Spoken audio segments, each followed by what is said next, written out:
All right, we're going to get started with the remediation portion. Thanks for everyone for sticking around so long today. We've gotten some good information. Again, I'm Kate Percival, Digital Accessibility Analyst. I'll let my colleagues introduce themselves and then we'll get into it. Hi, I'm Carrie Mosick. I'm one of the instructional designers. And I'm Star Wheeler. I'm with Accessibility Resources.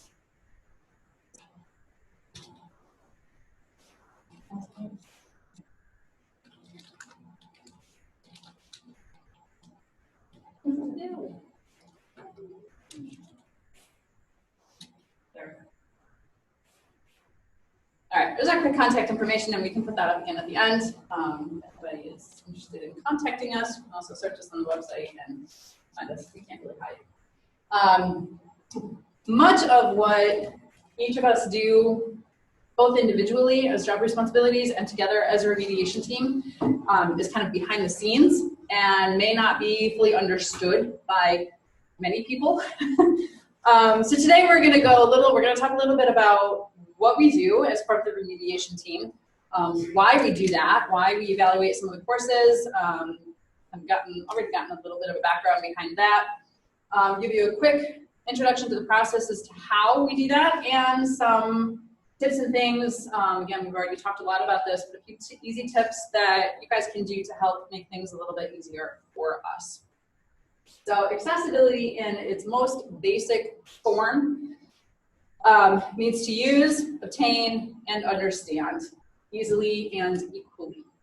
Accessibility, as we've discussed, is something that benefits everyone, whereas accommodation is more focused on one or two people or a small group of people. People have this notion that once something is on the web, it is accessible. However, that does not necessarily mean that it's being used in the same manner by all people. Star can talk about this in a little more detail here in just a moment, but her office, Accessibility Resources, was getting some individual accommodation requests, and those kind of sparked some discussions between various departments and offices. And during some of those initial discussions, it became very evident that there were steps that could be taken on our campus as a whole that could help make courses more accessible for everyone, which makes things a little bit easier for everyone. This is kind of reiteration of a lot of the different things we've already done today. That's okay. Good point. So as a remediation team, part of our job, or part of our responsibility, is to attempt to remove some of the barriers that are preventing your content online from being used the way that it is intended. So, and some of those individual accommodation requests have led to bigger accessibility initiatives, and Star will talk about how that kind of came about. So how we got to where we are today. It's a very interesting journey. So as many of you know, our office has been increasing in numbers. We have about 400 students plus any given semester, and we were seeing a rise in students utilizing online courses. Didn't think much of it at the time until a student reached out and said as an accommodation they needed a transcript. Like, a transcript? How do I do that? I don't know how to get a transcript, so I went back to the professor and said, can you give this student a transcript? He said, I don't do that, you do that. So basically, I'm like, okay, where do we go from here? So after several meetings and panicking a little, I reached out to some wonderful colleagues who assured me we could do this. So from there, we came up with the development of a report, an Argos report, that stems from my office, which incorporates only the classes. So no student information is ever identified.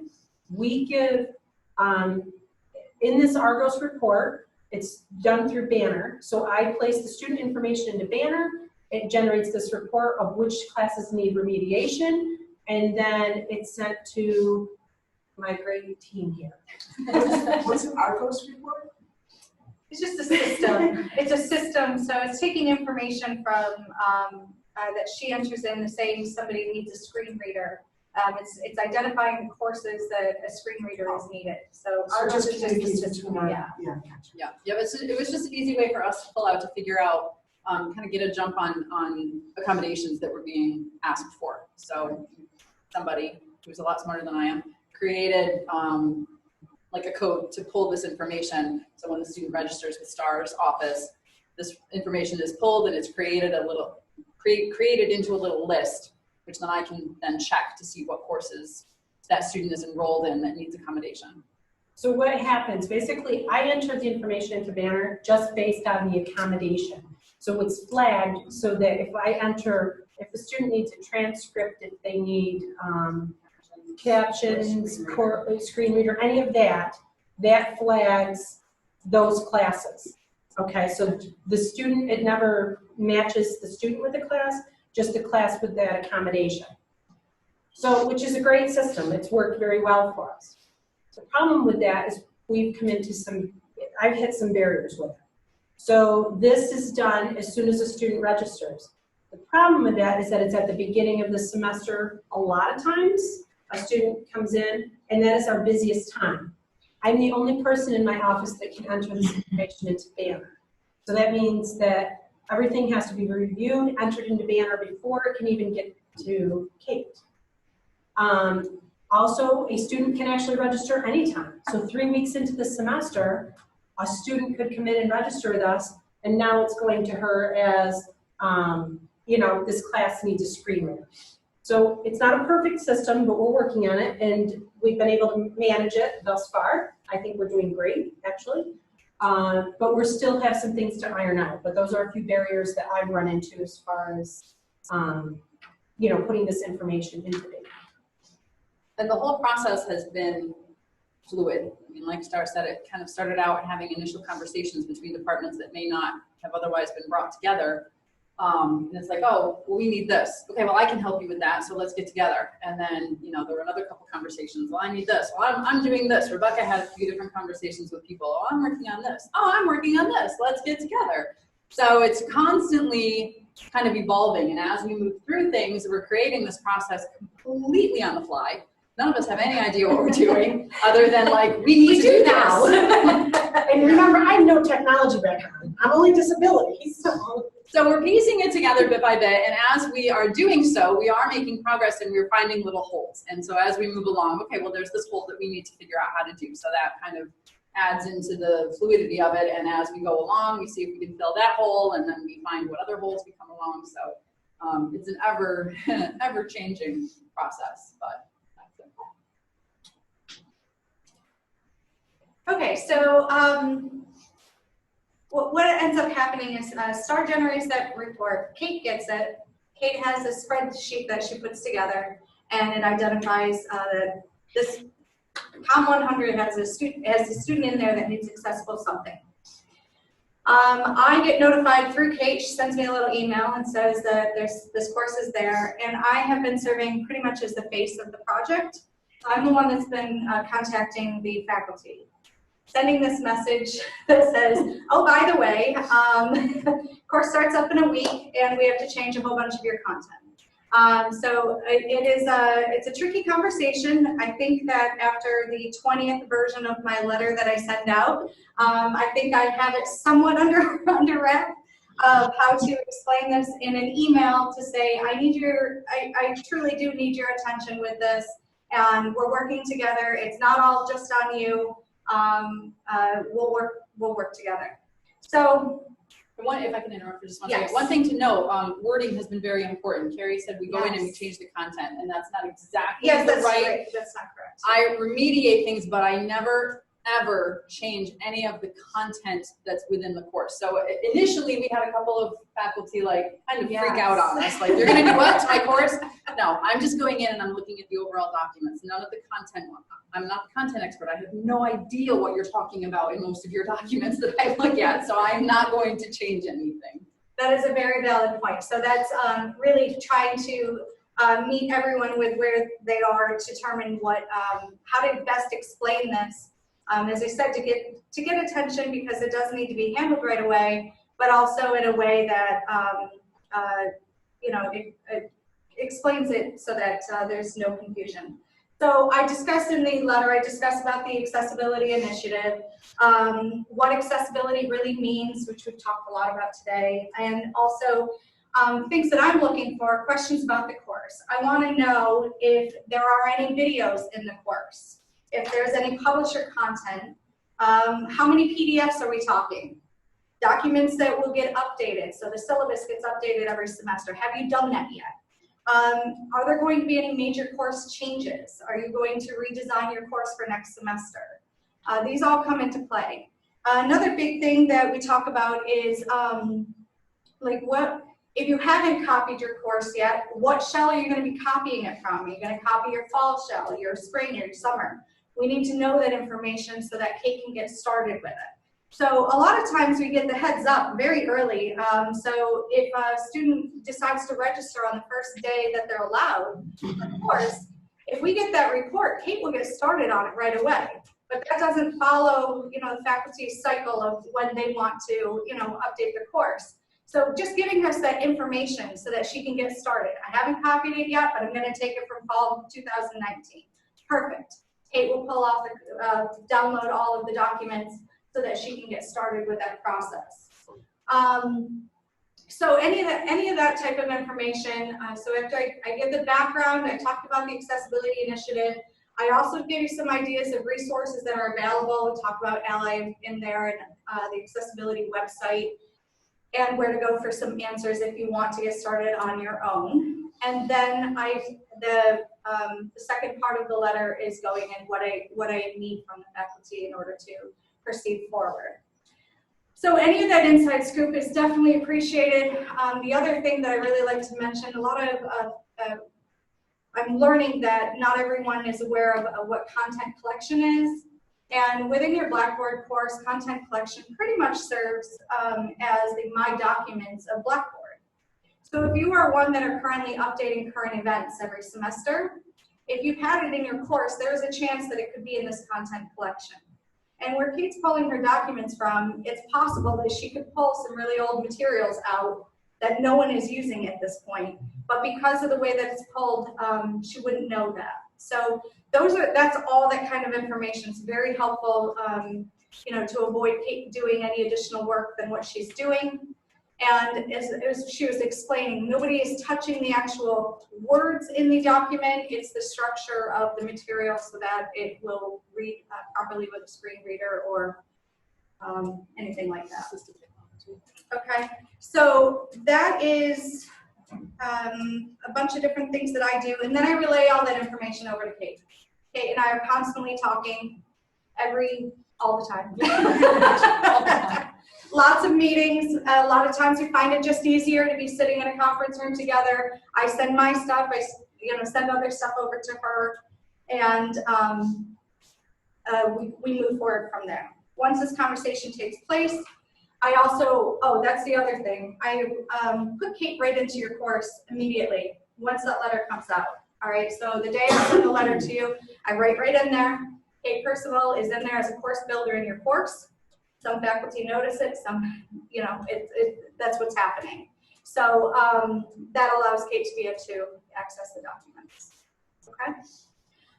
So some of the barriers I face, my primary role is instructional designer. I'm working to develop new online courses. And so, that is a barrier. Another one is, truth be told, faculty response time. I think I've done much better. I think the letter my 20th version of the letter, I do put a please respond by. I put a week out, but I put a please respond by addressing the accessibility of your course. I put the section in there, everything you need to know what I'm talking about. So if you see that and it comes from Carrie Mosick, please, let us know. Okay? And then from that point, Kate takes back over. So as Carrie did explain, a big part of the remediation side of my job is to go through the courses. I try to go through the modules, which is kind of laborious and monotonous. If not, I just go through the content collection area and I download the documents that are in there. I have opened up courses and found, no joke, 200 documents. And my first thought is, do you really need all these documents? So that's been one of those little holes that we have come across. How much time do I want to spend downloading things that possibly are from 2013, 2015, 2017, 18 even? Are these still used? Are they still pertinent? Are they still relevant to your course? So once I download all the documents, I go through each document one at a time. So again, depending on your courses, yeah, that's kind of how I feel. Depending on the courses, depending on the course content, depending on the course load within the courses, it has taken me as little as maybe 15 minutes to go through a course. If most of it is directly within Blackboard and there's very few documents to begin with, I have spent upwards of 20 hours on one course going through scanned PDFs upon scanned PDFs upon scanned PDFs, trying to figure out how to make them accessible. Which, by the way, scanned PDFs are my absolute worst nightmare. They're the worst document ever to make accessible. I evaluate each one, I go through, I do what I can to remediate it and to make it as accessible as possible. So the timing is a challenge. My resources are a challenge. Remediation is not the only thing that I do. It's a big part of what I do, but it's not my only focus. The beginning of the semester is very busy, and as was mentioned, most of the a lot of the students come in and register with STAR's office towards the beginning, so we get a whole bunch of influx all at once. Faculty seem to like to put course materials in their courses all at the same time. So I will have 15 courses with no course material for 3 weeks, and then all of a sudden everybody has course material in it. So just kind of bandwidth of myself trying to prioritize and move things forward and get these things taken care of. So barriers. Again, the scope of the project, scope of the courses can be very large. And kind of playing off of some of the principles that we talked about before, this is not to stand up here and say, woe is me, my job is hard, everybody make your courses easier so I don't have to do as much work. That's not the point of this. The point is to kind of assess what is absolutely mandatory and assess what is the best way to get that information to the students. And again, we've talked about this in various contexts throughout the day. Are scanned PDFs the absolute best way to get these articles to students? Are they websites? I've noticed a couple different PDFs that has a link to a website. Okay, that's great, you have both. So that's a good thing. Faculty, I've seen PowerPoint presentations that have lecture notes that are like 60 or 70 slides long, which to me is just, I don't know, if I was a student and I opened this up and I had, oh my gosh, I have to read this 60-page PowerPoint, I don't want to do this. And again, this is with all due respect to faculty because I am not faculty, so I'm seeing things from a very different perspective than faculty are. So this is not to bash faculty in any way, shape, or form. I guess part of it is just to asking faculty to kind of switch your mindset a little bit maybe and take all of these accessibility principles and such that we've talked about today and kind of flip it onto your own course and say, is my course the easiest that it could possibly be? Is there any way that I can make this easier without dumbing it down, without taking out any of the content? Is there a way that I can make this more accessible and kind of easier for everybody to work with? So yeah, and when we get, all right, as we mentioned, all of us have other responsibilities. So we do what we can with remediation, but sometimes, especially at the beginning of the semester, it can be very overwhelming. It can be very inundated for us. So we ask, and on behalf of Carrie, we ask for faculty cooperation. If you do receive an email that comes from Carrie or myself or Star for whatever reason, we ask that you take note of it, do what you can to answer it and cooperate with us. We're not trying to tell you how to run your course or how to present your materials or anything of that nature. We're just asking for your cooperation. Yeah, I'm gonna jump in right now. Yep. So Kate does all of the remediation. Everything's all ready to go. It's in this, we get a list. I get a list, a Google, a list. And it tells me how many documents are impacted. So now I have to reach out to the faculty and let them know that these documents have been remediated. So I send the email out. I do have a video that I created myself. I would like to improve on the video, but I think it does enough to get the job done, showing you how to re-upload these documents. So we do ask that the faculty re-upload the documents, make sure that they're put in the right location and within your course. Gives you a chance to review anything if you wanted to take a peek. All that kind of stuff. So that's the final step of it, is to make sure that it's uploaded. So I do keep track, do my best to keep track. I will eventually go back into the course and make sure that it is uploaded. I work with you to get it uploaded. If it is something that you want assistance with, I would have a Zoom meeting with you. I'll do whatever has to be done to help you out in that capacity.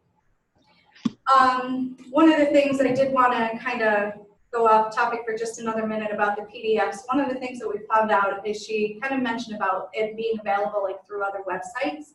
So let's say it's a chapter of a book. We can work with the library. We can ask the library if they have a version, you know, if we can get an online version of the book.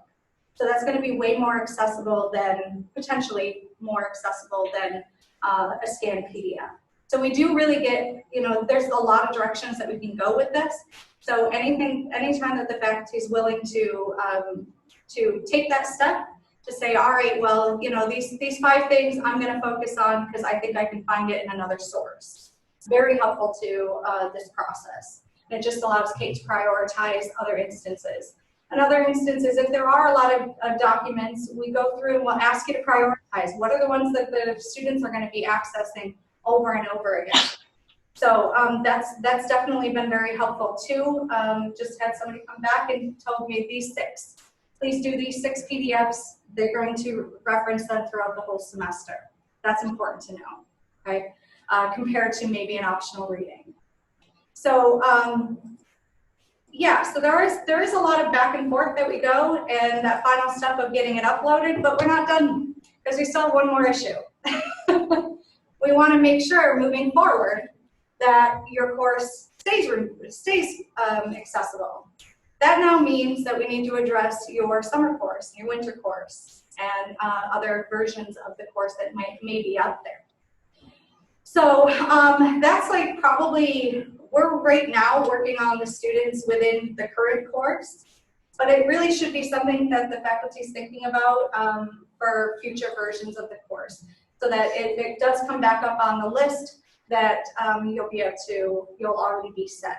So that's an important note. And ideally, in an ideal world, we will have all of our online courses completely accessible. This is not going to happen. Okay? We have like 300, 400 something courses online that are offered. So part of why this process was created the way it was is reactionary. We have the student who's asking for an accommodation. Great, I'm going to get you that accommodation, and while I'm there, we're going to do these other courses. We would like to expand it to be completely proactive, to say we're going to hit the whole entire online catalog and we're going to make everything accessible, but we just don't realistically have time to do that. So again, asking for faculty assistance and creating, when you copy course shells and things like that, you know, double checking your materials to see if something has already been remediated, whether it was by me or by you or whatever.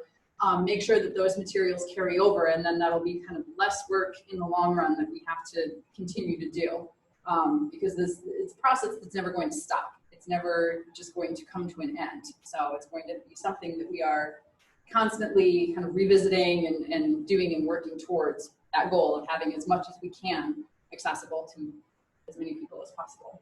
So are you talking about you only do remediation for online courses? Right now, Right yes. now, that's the focus. But as faculty members, we should be thinking about making everything that we put on Blackboard, whether it's online, blended, or face-to-face. Correct. Yep. Yeah. So that's where, I mean, again, the student comes in, makes an accommodation request, it gets kicked to me. Okay, I have this one course, COM 100, has a student that needs a screen reader, so I'm going to focus on that. Your course, whatever it may be, now you have this knowledge, you can know that. So although your course may never be utilized by a person who needs an accommodation of any sort, or that may not come forward as needing an accommodation of any sort, your class will be that much more, you know, easily viewable by other people. And can I just, yes, and please. also with your course, you can take that to exams as well. So oftentimes we'll receive a scanned PDF as an exam that the professor sends to us, and which means we have to recreate that entire exam for the student that has a screen reader, basically. Because we can't, you know, the students in our office still use the technology, and you know, we have to take what we can get when we're asking. You know, we can't I can't say to you enough I don't have enough knowledge when it comes to the technology piece to say, this is what we need. And I can tell you we need it in Word, because I know Word works. But other formats, I just know that the PDFs don't work when they're scanned to us. It's a nightmare in our office to try to get that quickly done. Can you define what you mean by a scanned PDF?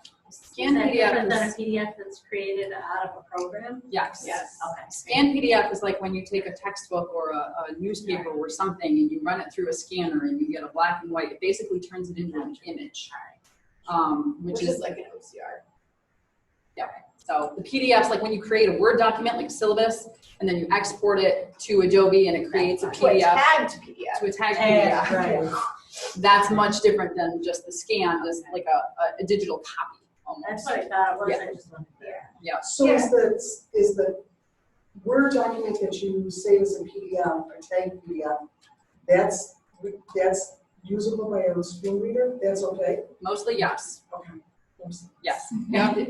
There's a couple of caveats, like you can't just save it as a PDF. You have to export it to a PDF to Adobe Acrobat, and then presuming that you have the accessibility in Word set and it's created as a tagged PDF, then yes, it would be good to go. Generally, it's better if you provide. It's generally better if you can provide the actual thing that you made it. The source document. Yeah. Yeah. And again, no, go ahead. So you can see it can open up a can of worms that gets very complicated. It's very case by case, going through trying to address the needs of that particular course. And there's many reasons, when you get into some of the courses that have a lot of, take a stats course where there's a lot of charts and to remediate those as Kate's going through alt text. That is very challenging for someone who may not be a stats expert. Challenging for me. Challenging for her. So what ends up happening there is then she gets remediated to the best as far as she can take it, and then we still have to work with the faculty to get those images. So you can see it's a process.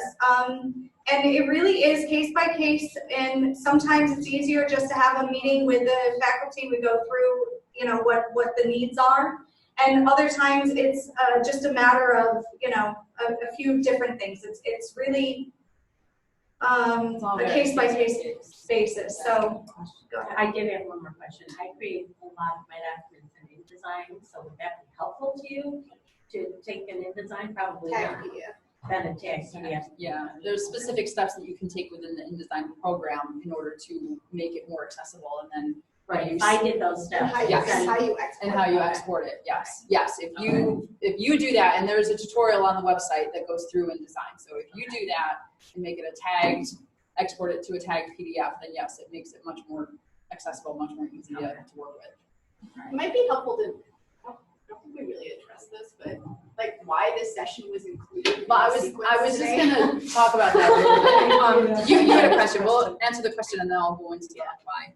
I don't know that this is necessarily relevant for many of the online courses because we don't offer many in math.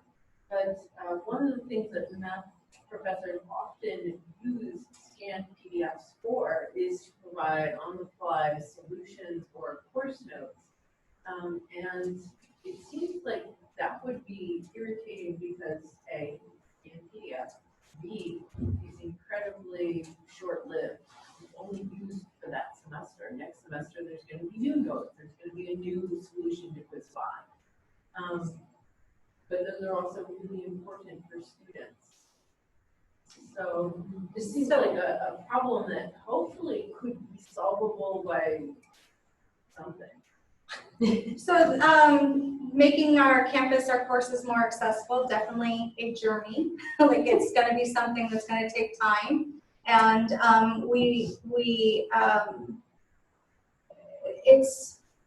those are situations that we may or may not have a solution for at this time.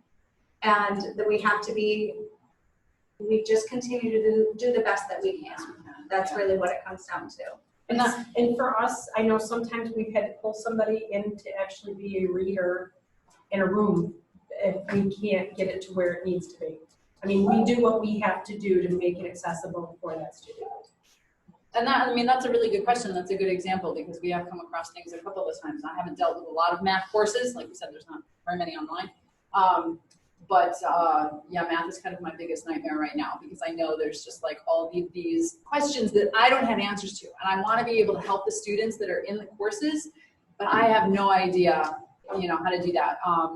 If it comes down to it, I mean, maybe it would be worthwhile to have a math representative on the working, you know, the work group or something to that effect to kind of brainstorm, like, how can we get around this? What's the purpose of this document? What's the purpose of this material? And how can we move around what it is that we've been doing? Because what we've been doing obviously isn't the best answer. Does that make sense? There's some efforts at the SUNY level right now on that exact question because it is one of the biggest kind of holes in accessibility knowledge within kind of the system as a whole. But I would also say, Elizabeth, when it's something that's not going to be reused, then that would be really low on the priority list and would be treated as an accommodation. So that's where we would do something reactive rather than like proactive. Right, because I don't want to spend a lot of time, I don't want to spend a lot of my time remediating documents that may not be used ever again. You know, they disappear. So then that's, you know, 5 or 10 hours or how many ever hours that are just gone. So I think that's a balance that you always have to think absolutely about, right? Like yeah. You want to be as accessible and as proactive as possible, but you have limited, we all have limited resources of time, effort, energy, right? Technical knowledge. So we have to figure out how to expend those resources reasonably, right? And so things like syllabi, assignments that you're going to use over and over again, those are things to put your energy into first and foremost. And then as we are able to kind of expand out to other things, then it's really about like how many times is it going to be used? Like, is it something we use semester after semester? Is it a one-time thing? And I don't mean by like how many students, but rather like, is this a like integral to our course? Or is it just kind of like a little add-on right now, right? Because but then like, why is it an add-on, right? Is it providing a really important value? Or are you doing something and you're just not really thinking about the accessibility piece? I think if you're doing something like course notes, there's a clear reason why you're doing that, right? It's customized to that experience, so there's a lot of value there. It's customized experience, personalized experience. But it also doesn't have legs like semester after semester, right? So I think there's value in doing it, but then I think you have to treat that particular situation more in terms of an accommodation, right? Or think about, you know, there's a way that you're making it right now. Is there a different way that you can do it? And I think while we're treating it as an accommodation, we can be thinking about ways that we can create this content in the future that might be more accessible from the beginning, right? And that right now, I think when you're doing math problems and things, there's actually just barriers there to making something accessible at this moment in time, right? That we don't have good processes in place. But if it was mostly words, right? Rather than handwriting text, for example, and like scanning it, like we could type it out and then all of a sudden now it's far more accessible, right? So I think there's a balance there. I can see that a course that I'm teaching, I can see in my own mind that it's not going to be, that there's going to be a way that it's not totally accessible, but I can see the same problem occurring over and over. So if I knew how to fix it once, I could then go back and fix it the 797 other times it occurs. So the question is, which of you or who would be the appropriate person? It is an online course. Who would be the appropriate person for me as a fellow to go to initially and say, okay, here's the problem that I'm facing with this course. What should I do going forward? Is that something that addressed to you or to? So it's definitely, you know, there's the team approach for sure. And it really just comes down to a lot of it comes down to the availability of the person at that time. But there are, you know, there's a lot of people that are trained on the campus. Doug can absolutely help. But there's also, that's why we're trying to, go ahead. I was gonna say, I would suggest actually bringing it up in the fellows group first because there might be other people who have the same problem. Yeah, that's right? true. And that's actually important because if we can start to address the problem like all at once with like bringing in someone to that group that already has a regular meeting time could be helpful. But also Fiona is your conduit as the fellow leader to the work group, right? And that work group meets on a regular basis. So that brings together a big team of people. So if we're not sure who the expert is, that group can identify the expert. Yeah. I have a question / suggestion if it doesn't sort of monopolize time. I know that there's a Blackboard help list that you can send emails to that go to, if it doesn't exist, it might not be a bad idea to create like an accessibility help list, email list that somebody can send an email to, maybe whoever the accessibility fellows are, whatever, would have access to it, so people could answer if they have input. It's just a thought. I think the conversation around that would need to be like resources and staffing and making sure that someone's going to respond and like manage the list for sure. But I think it's a good idea and maybe is something to put on the work group's like agenda to discuss. So I guess just in closing, I know that we talked about a lot of the barriers that come along with it, but we're also like, it is actually, Kate keeps exceptionally well notes to everything that's going on, and the amount of courses that we've been able to assist, knowing that we're helping students along the way, it makes it worth it. But it's more just this session was meant to be, kind of open your eyes to the behind the scenes that's going on. That it's definitely the sooner that we get into each other's world to assist each other, the smoother the process can be. And if you're willing to be proactive with anything, if you're willing to say, all right, well, I haven't made my syllabus accessible, but I'm willing to tackle that, then that's fabulous. And and if it's something that we can assist, I absolutely have given just crash course of accessibility, just the basic rundown. If I look and I can see a similar pattern. So those are all things that are open. That's why we call it it's very fluid. We're just trying to do our best to assist as many students as we can that are currently enrolled in courses, and it's definitely a team effort to do so. And feel free to jump in on this, but as Rebecca was saying earlier, part of the reason that we wanted to get in front of people and kind of share this information is because me personally, I feel like nobody has any idea. When we first started this, so I was hired in, well, I've been doing this for 3 semesters now. For fall of 18 was like my first official semester as remediation person. So this is 4th semester. But anyway, when we first started, Carrie would draft this email and she sent it out to faculty, and she would get some pushback. Like, you want me to do what? I have to, my content is structured. Look, it's beautiful, it's structured, it's just the way I want it to be. So, I mean, part of this discussion is to like kind of spread the word and let people know, let faculty know, this is why we're here, this is what we're doing, this is how we can help you help the students use the content the way that you want it to be used to give those students the best experience that they can have.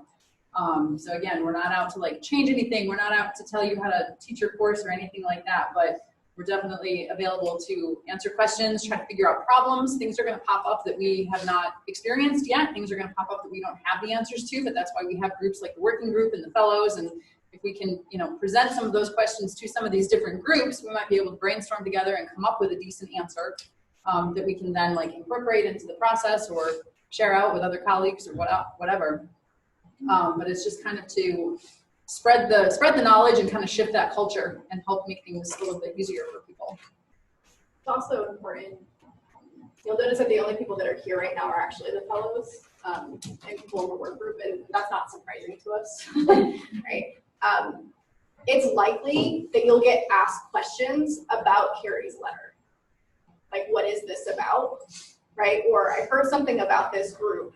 Right, and just giving you like a little bit of a sense of what's going on in the bigger picture, like at the SUNY level and then also at that campus level, is just to kind of start to initiate you into this like bigger culture that we want to invite you into. But just so you have like some basic awareness, like, yeah, there are these things, right, and some key faces that you can like reach out to if you have questions. If someone asks you a question, you know who then to like further the question to. Like, we don't expect you to have the answers, right? And I think if you ask any of the fellows from last year, most of them felt really uncomfortable answering any questions related to accessibility for like the entire first semester they were fellows. And I think that's completely normal and fine, right? Like give yourself the time and space to learn what you need to feel confident as a fellow, but like know who the resources are so that you can be that conduit to help people feel connected to the people who can help them.